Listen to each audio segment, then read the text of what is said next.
rebellion was the first rebellion to occur in the American colonies. This conflict was between colonists, Native Americans, and the British government, and was a threat of an American Revolution. The rebellion was the cause of restrictions on voting, higher taxes, and mainly disagreements with natives.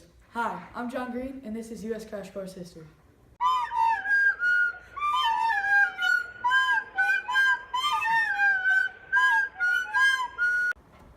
Colonists wanted to settle on this land that was reserved for the Native Americans in the 1640s to the 1650s. Berkeley became disliked by many due to a lack of protection against natives, and most of all, he wouldn't allow the colonists to settle on the natives' lands. This created a lot of tension between settlers, the natives, and the English government, in this case, Berkeley. Berkeley wanted to keep peace with the natives and restricted the Virginians from settling. He tried to appease the colonists by constructing forts on the borders to defend them from the Indians. The people of Virginia believed this to be an excuse for him to raise taxes. Nathaniel Bacon, who was actually a distant relative of Berkeley, arrived in Virginia on August 17, 1674. He quickly became popular among the townspeople due to his opposing views of the natives. In 1674, the settlers wanted the Indians, who were rightfully living in the land protected by the treaty, to be removed or killed. This led to skirmishes between these two groups. For example, on July 17, 1675, after a Virginian farmer, Thomas Matthews, failed to repay a group of natives for trade goods, several Deog Indians stole hogs from him. They then killed his husband, Robert Henn, in retaliation to colonists killing some of the Indians, which is in retaliation from them stealing, which is in retaliation for Matthews not paying natives back. The colonists actually went after the Doeg, but ended up killing friendly Susquehannock Indians. This resulted in a number of other raids, fights between the natives and the colonists. Now time for the mystery document.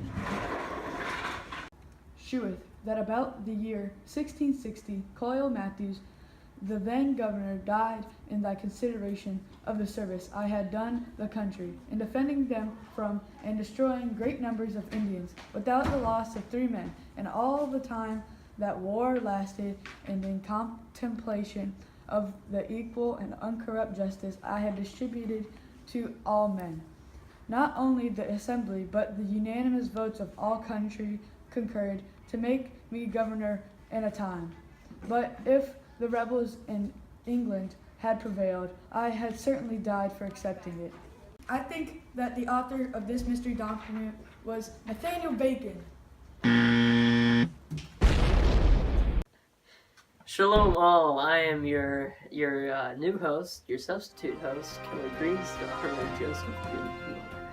Yeah, and we're in the substitute filming room as well. As you can see, we got the K-56. And continuing on, Bacon was elected into the House of Burgesses, the first elected legislative body in North America. In 1676, he gathered a small armed forces of 1,000 colonists to fight the natives. Berkeley, enraged, arrested Bacon and removed him from the House of Burgesses. He escaped and then wanted to go after the Native Americans, but needed approval from the government to do so. When Bacon marched his forces to Berkeley to demand permission to lead the attacks on the natives, Berkeley bluntly refused. The rebels took their guns and aimed at the governor, asking a second time. Berkeley dared them to shoot him, unwilling to budge. Realizing that they wouldn't get what they wanted from Berkeley, they moved to the House of Burgesses. After pulling out guns on them, they received their commission with ease. Bacon went on a rampage, attacking the Indians and destroying their villages, even killing the Pamunkey Indians in the process. Oh, thought bubble, where art thou? Oh, there it is. Hello, buddy. On July 30th, 1676, the Declaration of the People of Virginia was made by Bacon and his followers. It condemned Berkeley and the government, accusing him of unfair taxes, having the positions in the government occupied by his friends, and not adequately protecting the colonists from the natives or letting them settle in their land. It also wanted all Indians to be removed or killed. More fighting followed, including a battle on the Potomac and the Chesapeake Bay. Bacon and his friends captured 3 loads of goods, enslaved 45 natives, and killed even more. Bacon was captured but fled to Jamestown and took control of the city. The rebels were unsure of whether or not they could hold it any longer after Berkeley, with troops attempting to retake it multiple times. So Bacon decided they would burn it to the ground, and that is exactly what they did on September 19th, 1676. Thank you, Thought Bubble. So Bacon got his commerce worth on October 26th when he died of dysentery, and the rebellion quickly died with him as well. Berkeley returned to power and executed 23 of the remaining rebels, and he was later called back to England and removed of his position.